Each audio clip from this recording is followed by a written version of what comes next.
মাননীয় প্রধানমন্ত্রী দেশনায়ক তারেক রহমানের নেতৃত্বে দীর্ঘ 17 বছর আমরা আন্দোলন সংগ্রাম লড়াই করেছি। কেন করেছিলাম? কারণ বাংলাদেশের জনগণের অধিকার লুট করে নিয়ে যাওয়া হয়েছিল। মানুষ ভোট দিতে পারে নাই। গুম, খুন, হত্যা, জেল জুলুমে দেশকে নাজেহাল করে ফেলা হয়েছিল। এই রাষ্ট্রের সকল অর্থ সম্পদ লুটপাট করে বিদেশে পাচার করে দেওয়া হয়েছিল। আমাদের কোনো মর্যাদা ছিল না। সেই সকল কিছুকে আমরা মোকাবেলা করতে গিয়ে আন্দোলন সংগ্রাম লড়াই করেছি।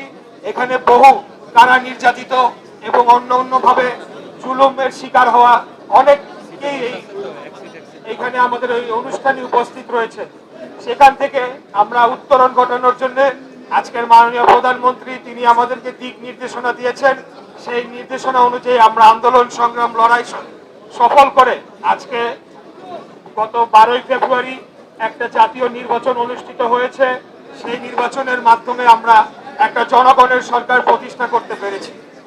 এখন আমি একটু আপনাদের মাঝে একটু দু একটি কথা বলতে চাই। আজকে সকলে যারা উপস্থিত আছেন, আমি জানি যে আমাদের সরকারের প্রতি আপনাদের পাহাড় পরিমাণ প্রত্যাশা রয়েছে। বিগত 17 বছর আপনারা কোনো কিছুই পান নাই। এখন আমরা যখন রাষ্ট্র পরিচালনার দায়িত্ব নিয়েছি, আপনাদের ভোটে নির্বাচিত হয়েছি, আপনাদের কাছে এখন অনেক প্রত্যাশা আমাদের প্রতি রয়েছে।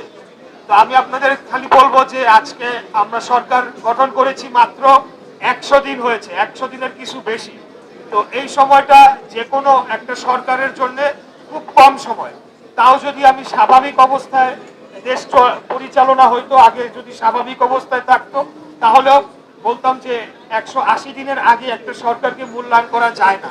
কিন্তু বিগত 17 বছর দেশকে এমন ভাবে ধ্বংস করা হয়েছে, প্রত্যেকটা জায়গায় দলীয়করণ করে একেবারে রাষ্ট্রকে একটা ভঙ্গুর দশায় নিয়ে গিয়েছে। দেশের অর্থনীতিতে 30 লক্ষ কোটি টাকা, আমি আবার বলি 30 লক্ষ কোটি টাকা বাংলাদেশের বাজেটে 5 বছরের বাজেটের সমপরিমাণ অর্থ শুধু বিদেশেই পাচার হয়ে গেছে। এটা অফিসিয়াল আমাদের যে পরিসংখ্যান সেটার থেকে আমি বলছি। তো এইগুলা বলার উদ্দেশ্য হলো এটাই যে ইদানিং আমরা দেখতে পাই, শুনতে পাই বেশ কিছু অন্যান্য আমাদের রাজনৈতিক প্রতিদ্বন্দ্বী দল যারা রয়েছে আমাদের সাথে, সংসদেও তারা আমাদের সাথে রয়েছে। আমরা লক্ষ্য করি যে তারা বলতে চায় যে এই সরকার নাকি অনেক ব্যর্থ, মানে ভাবটা না এরকম আমরা মনে হয় 5 বছর দেশ চালাই, এখন আমাদের যাওয়ার বেলা আসছে। তো বিষয়টা হচ্ছে যে এই রাজনৈতিক ফায়দা লোটার জন্য, দেশকে একটা বেকায়দায় ফেলার জন্য, আমাদের দলকে সরকারকে বেকায়দায় ফেলার জন্য এই ধরনের বিভ্রান্তিমূলক যারা কথা বলছে, আপনারা দয়া করে সেই বিষয়গুলা থেকে সচেতন থাকবেন, সতর্ক থাকবেন। আমি একটা কথা সবসময় বলি, আমরা যারা রাজনীতি করি বা অন্যান্য রাজনৈতিক দল যারা আছে, বড় বড় নেতারা, তারা মনে করে তারা মনে হয় অনেক চালাক, অনেক বেশি বুঝে, সাধারণ মানুষ মনে হয় কিছু বোঝে না। কিন্তু আসল বাস্তব সত্য হচ্ছে বাংলাদেশের সাধারণ খেটে খাওয়া যারা শ্রেণীর যারা মানুষ রয়েছে, শ্রমজীবী মানুষ রয়েছে, তারা সবচেয়ে ভালো বোঝে দেশের জন্য কারা মঙ্গলজনক, দেশের পরিস্থিতি কোন দিকে যাচ্ছে, তাদেরকে বোকা বানানোর কোনো সুযোগ নাই। আমি মনে করি যে বিগত 12ই ফেব্রুয়ারি যে নির্বাচনটি হয়েছে, সেই নির্বাচনে সাধারণ মানুষ তারা অত্যন্ত সুচিন্তিত ভাবে তাদের মতামত দিয়েছে এবং বিএনপি নেতৃত্বাধীন যারা যুগপৎ আন্দোলনে বিগত 17 বছরে ফ্যাসিবাদী বিরোধী আন্দোলনে সক্রিয় ছিল, তাদেরকে আমাদেরকে বিপুল ভোটে জয়যুক্ত করে সংসদে পাঠিয়েছে। এই সংসদে মোট 300 জনের মধ্যে 217 জনই হচ্ছে নতুন সংসদ সদস্য। আজকে এটা একটা অন্যরকম সংসদ, যেখানে মাননীয় প্রধানমন্ত্রীও প্রথম সংসদ সদস্য, বিরোধী দলীয় নেতা তিনিও প্রথমবার সংসদ সদস্য, আমিও প্রথমবার সংসদ সদস্য, এবং মন্ত্রিসভার বেশিরভাগ মানুষই নতুন আমরা সংসদ সদস্য এবং মন্ত্রিসভায় দায়িত্ব পালন করছি।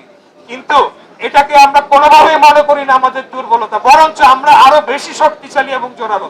কারণ আমরা সরাসরি আপনাদের ভোটে নির্বাচিত হয়ে এই সংসদে গিয়েছি, মন্ত্রিসভায় দায়িত্ব পালন করছি। তাই আমরা এটাও জানি, আপনারাই যেহেতু আমাদের নির্বাচিত করেছেন, আপনারাও এটা ভালো করে জানেন যে এরা নতুন আসছে। কিন্তু আমরা তো আপনাদের কাছে দায়বদ্ধ, নতুন আসি পুরান আসি সেটা বিষয় না, আমরা প্রত্যেকটি ক্ষেত্রে সবার আগে বাংলাদেশের স্বার্থ, বাংলাদেশের জনগণের স্বার্থকে প্রাধান্য দিয়ে আমরা কাজ করে চলেছি।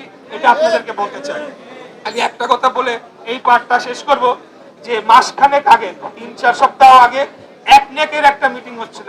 একনেক মিটিংটা কি, সারা বাংলাদেশের সকল যারা মন্ত্রী রয়েছেন এবং বিভিন্ন উচ্চ পদস্থ কর্মকর্তারা, বাংলাদেশ ব্যাংকের গভর্নর, মানে এইখান থেকে বাংলাদেশের টোটাল যে বাজেট আগামী সব বছরের সেইটা নির্ধারণ করা হয়।